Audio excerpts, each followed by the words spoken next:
It's time to change the coolant on my Honda Cb500x. So that's what I'm tasked with today. So I've got 2 litres of Honda Pro coolant. Now there's a lot of debate online about what type of coolant you should use in your bike. So the type 2 Honda coolant is a silicate-free 50-50 premixed solution. So you can pop it straight in the bike and there's no mixing. If you get the concentrate stuff, then you're going to have to dilute it, 50% distilled water and 50% concentrate coolant. So I don't have to do that because you can put it straight in, it's much handier. So some people say they have trouble getting the Honda coolant online, but you're not near a Honda dealership, which I'm not, but so I bought this online and I had it within 2 days. So it is available there. And I suppose if you don't use the type 2, the main reason it's there to protect the engine is for stop corrosion and scale build up and rust inside in the engine. So I suppose the water pump would probably be the first thing to go, maybe if you had that build up in the engine and it starts to leak and that, and you may have to change it sooner than you would otherwise. Perhaps things like that maybe may help prolong the life of water pump and the life of the engine too. So I think the Type 2 is specially designed for aluminium engines, so it's worth getting, I think, if you can. And it really is no more expensive than any other coolant. So with that said, let's get the job started. The first thing we need to do is to get access to the radiator cap. Honda does not make this easy because for some reason they've covered it up with plastics and covers, and so to get them out of the way you have to get the fairings off here on the right hand side. So a lot of work just to get the radiator cap access to it. I don't know why they design it in such a way, ridiculous, but there you have it. So to start by removing the crash bar out of the way and take off these side panels.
Now we can see our fairings off there on the right hand side. Well, not completely, but I'm not going to take it off all the way because there's connections and wires and cable ties and all that, so there's no need.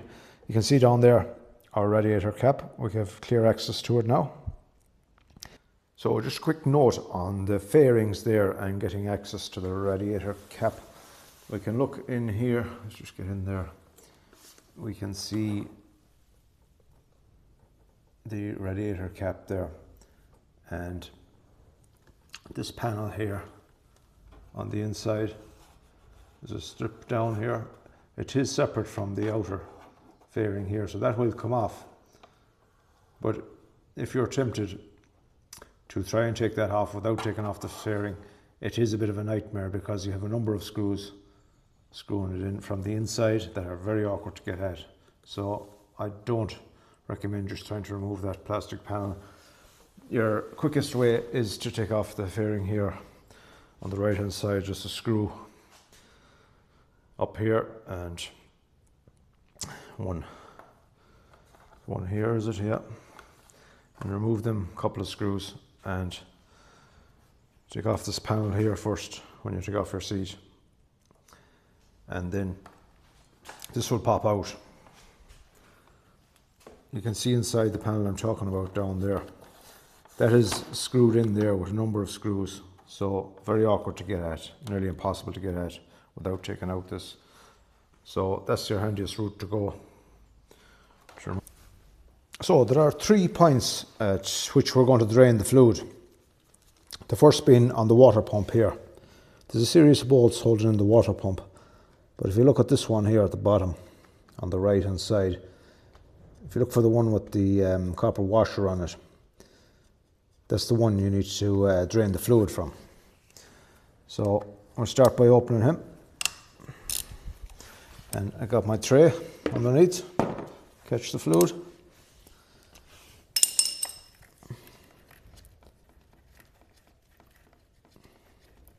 So this could squirt out now at a bit of a pace, so just watch out for that. Be prepared. And then again, it might not. Well, the reason for that being I haven't opened the radiator cap yet, and that's why I didn't open it, so it comes out of a shot. But we'll open the cap now and you'll see it should come flying out.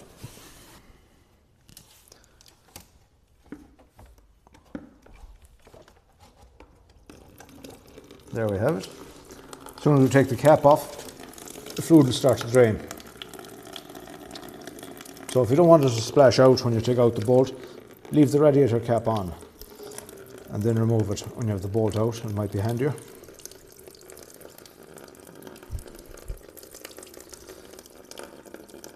So every 3 years, Honda recommends changing the coolant on the bike. So this bike is just 3 years old now, so it's just time to change it. Doesn't look too bad, but you cannot go by looks on coolant. Got myself a second canister here for holding fluid, so I'm going to put that just under there. And if we look in here,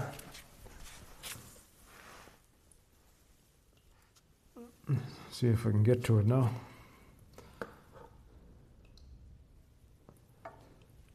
On the engine block, you can see a 10mm bolt up there, just under the exhaust. So we'll open that, and that's another way of draining the fluid from the engine. Now we'll get into this 10mm bolt here and open it.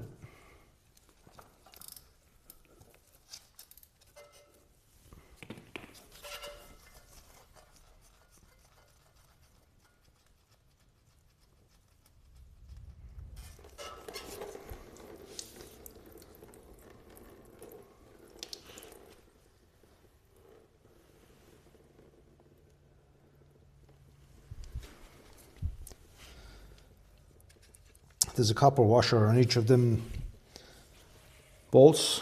They recommend replacing them each time, but I don't have new ones, so I'm just going to put back what I have. They're okay, they look good. So reuse them again.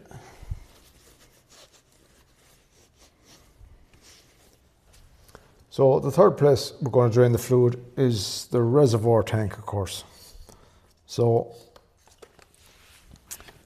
that's down underneath the bike in an awkward place. If I can get in with the camera, we can see it in there with the blue fluid in it. And there at the bottom of it, I don't know if you can see it there, there's a pipe coming into it. That pipe is coming from the top of the radiator down into the reservoir. So I'm going to take off that pipe and drain the reservoir like that. So what happens there is,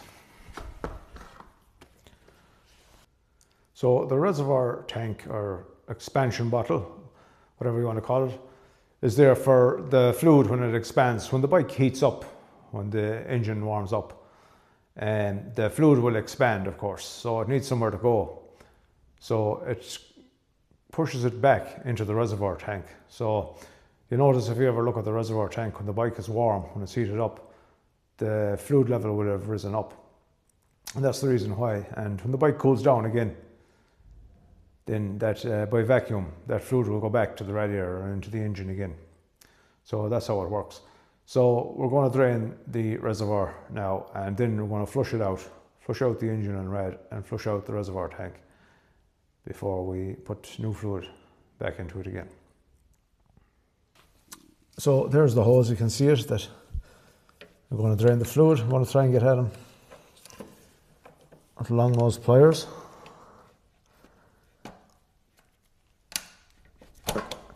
And remove, there's a bit of a spring clip on it.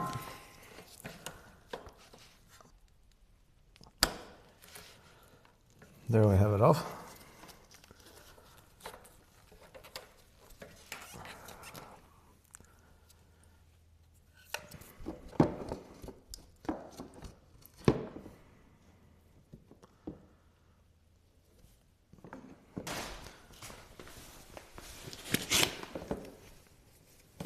Now, so what I'm going to do is flush out the system first.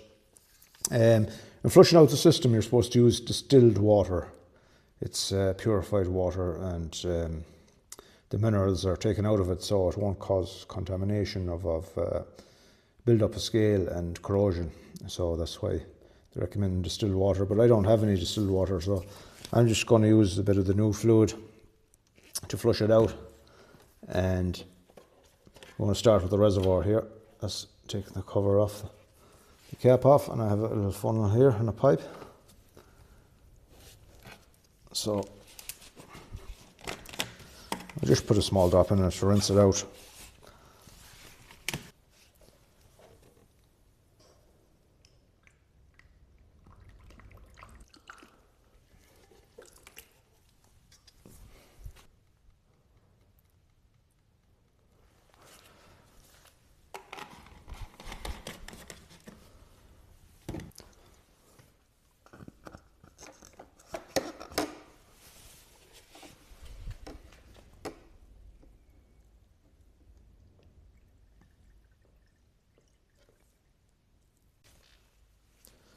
So now I'll flush out the last of it out of the water pump drain again.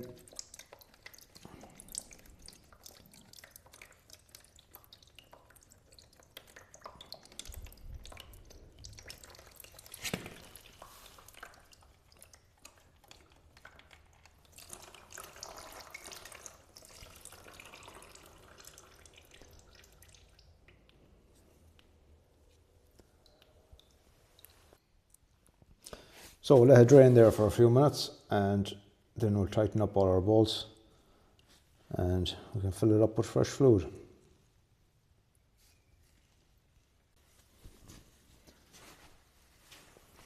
So just give this a bit of a clean here before I put back on the bolt on the engine block.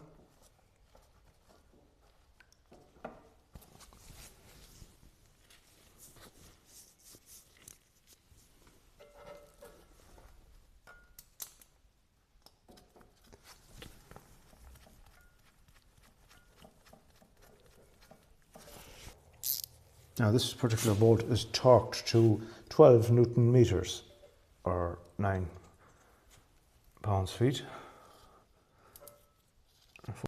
So it's very awkward to get in there with a torque spanner. So what I recommend is tighten it up snug and then just quarter of a turn, because it is a light enough bolt. So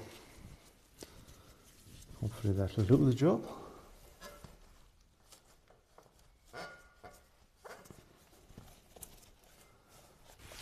So I'll put back on the bolt on the water pump drain, and so this one's torqued to 13 Newton meters or 10 pounds-feet.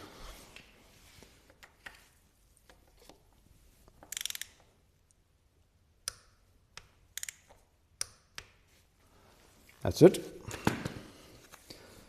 Doesn't take much, they're only a light bolt.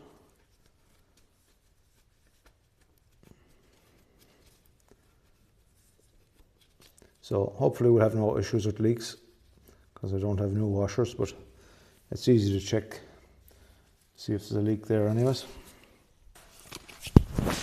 Now next up is put back on the pipe onto the reservoir tank.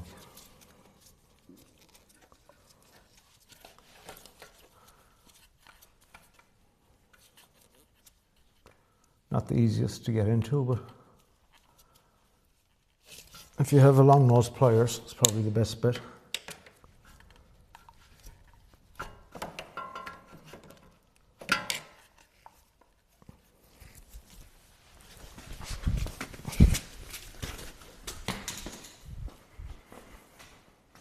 So what I'm going to do next is just do a bit of a tidy up of the old fluid and that. Remember that coolant is poisonous, so you have to dispose of it properly. You don't want to leave it lying around for pets or any animals that might be around the vicinity, because they will tend to drink it, because apparently it's a sweet taste, so they will go for it. So you don't want to leave it lying around, so you want to make sure to get rid of it properly. So that's what I'm going to do now, just a tidy up of the fluid and the tools.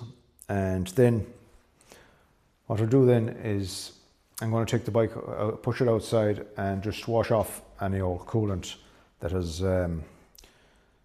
still around there, because once the bike heats up, that tends to burn off and it gives off a nasty smell when it burns off coolant.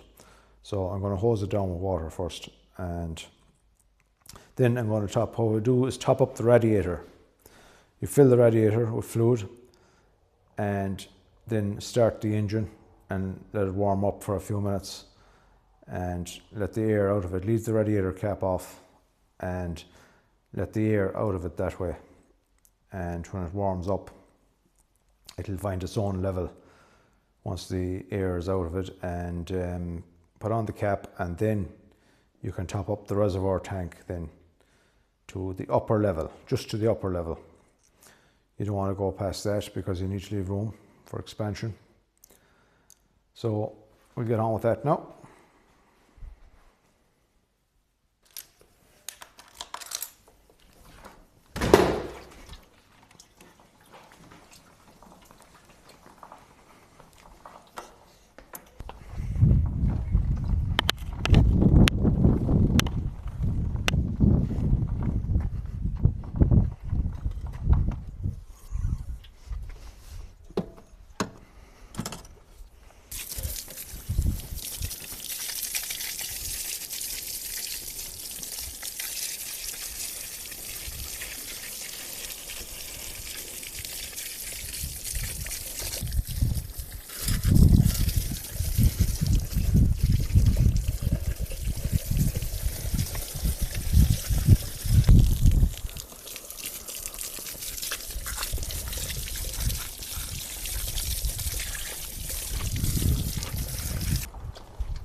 Okay, so our next step is to fill the radiator with coolant.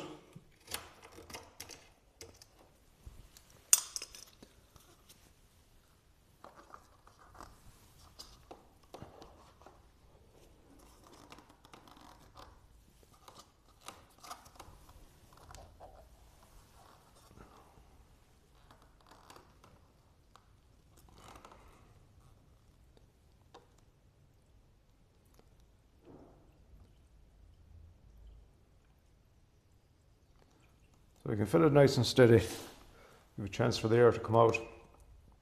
There's no dedicated bleed valve on these to bleed the air, so what we'll do is fill the radiator to the top, and then we'll start the bike and let it idle and leave the radiator cap off and let the air purge out of the system that way, and maybe give it a slight bit of throttle on and off, and maybe squeeze the hoses, the coolant hoses, try and get any air out of the system. And when it comes to a stage where the bubbles stop coming out, you should have all the air out of it at that stage. So then you can put on the radiator cap, and then we'll fill the expansion tank or the overflow tank at the back, bring that up to the upper level, and then we can take the bike out for a spin and warm it up and check the level afterwards again.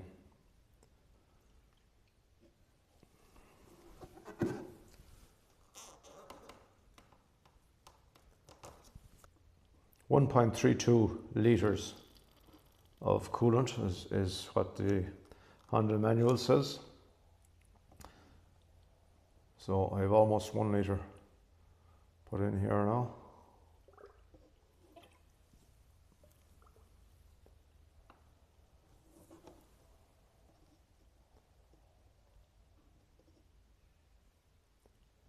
Just by taking a break like that, I give a chance for the air to come back out of the system.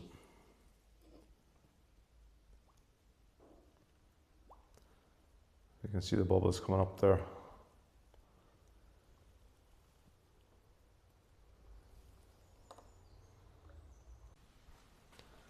So we can see now it's full to the top of the radiator. So I'm going to start the bike and get the air out of it.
So with your radiator full, and when you have all the air out of it, put back on your cap.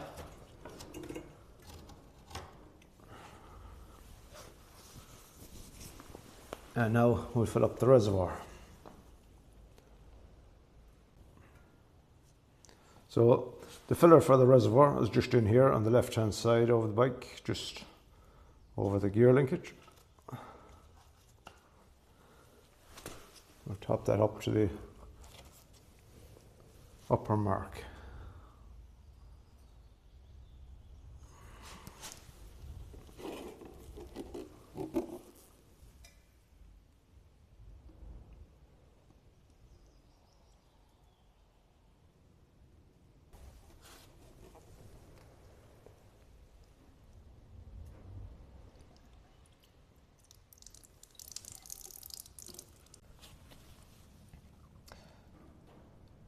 So that's it, filled to the upper level on the reservoir. So after topping up the reservoir to the upper level, I've started up the bike again and just let it run to operating temperature, and I've let the fan cut in, so I know then that the water is circulating and everything is operating normally. And I've just checked the temperature gauge to see how it is, and it's reading normal. So I'll now put back on the fairings and put it back together and then take it out for a test run. And we'll check the level then in the reservoir again, see how it is, and keep an eye on that for a few days or after a few runs, just to see that it doesn't go down, because if the radiator it needs more, it will draw it from the reservoir tank. So that's what you need to keep your eye on, the level of that. Keep it topped up to in between the upper and the lower level is fine, but don't top it past the upper level. Leave that room for expansion. So let's get that done.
So that's it, pretty much done and dusted. So I'm just going to take it out for a ride and keep an eye on the temperature gauge, see how it is, and when I get back I'll let it cool down and just check it for leaks and check the level again, see that if it needs topping up or that. And that's your coolant change on your motorcycle. So my name is Dave. If you have any questions on that, please let me know in the comments below and I'll get back to you. Or if you just want to comment in general, let me know your story on the coolant change. That'd be great. And thank you very much for watching. I'll see you on the next one.